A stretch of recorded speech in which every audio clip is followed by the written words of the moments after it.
જ્યાં ટુકડો ત્યાં હરી ટુકડો સૂત્રને સાર્થક કરનાર વિશ્વ પ્રસિદ્ધ યાત્રાધામ વીરપુરના સંત જલારામ બાપા વિશે સુરતના અમરોલીના જ્ઞાન પ્રકાશ સ્વામીએ કરેલા નિવેદનનો વિડીયો સોશિયલ મીડિયામાં વાયરલ થયો હતો, જેને લઈને સમગ્ર રઘુવંશી સમાજમાં અને જલારામ બાપાના ભક્તોમાં રોષ ફેલાયો હતો. તેમજ જ્ઞાન પ્રકાશ સ્વામી વીરપુર જલારામ બાપાની જગ્યામાં આવી માફી માંગે એવી ભાવિકોએ માંગ કરી હતી. ત્યારે આ વિવાદ બાદ આજે સ્વામી જ્ઞાન પ્રકાશ વીરપુર પહોંચ્યા હતા. તેઓ મંદિરના પાછલા દરવાજેથી આવી જલારામ બાપા સમક્ષ રૂબરૂમાં માફી માંગી રવાના થઈ ગયા હતા.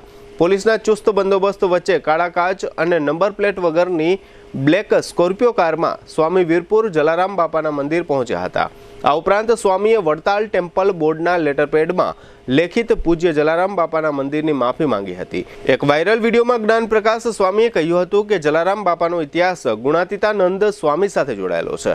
જલારામ બાપા જૂનાગઢ સ્વામિનારાયણ મંદિરમાં ઘણું રહ્યા અને ઘણી સેવા કરી. સ્વામી ગુણાતીતાનંદજી વીરપુર પધાર્યા. જલારામ ભગતે સમાચાર સાંભળ્યા કે સ્વામી આવ્યા છે, એટલે સ્વામીને બોલાવવા માટે આવ્યા.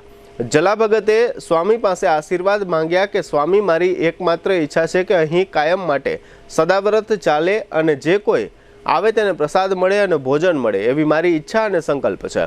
વધુમાં આ વિડીયોમાં જ્ઞાન પ્રકાશ સ્વામી એવું કહેતા હતા કે ગુણાતીતાનંદ સ્વામીએ કહ્યું કે પહેલા અમને તો જમાડો. જલા ભગત ખૂબ રાજી થયા અને બાપાએ સ્વામીને બાટી અને દાળ જમાડ્યા. ગુણાતીતાનંદ સ્વામીએ ખૂબ રાજી થઈ કહ્યું કે જલા ભગત, તમારો સંકલ્પ ભગવાન પૂરો કરે અને કાયમ માટે તમારો ભંડાર અખૂટ રહેશે. જાઓ. સ્વામી ગુણાતીતાનંદ સ્વામીએ આજથી 200 વર્ષ પહેલા આશીર્વાદ આપ્યા. એ આશીર્વાદના ફળ સ્વરૂપે આજ સુધી બહુ સારું કાર્ય થાય છે અને અન્નદાન મોટું અપાય છે.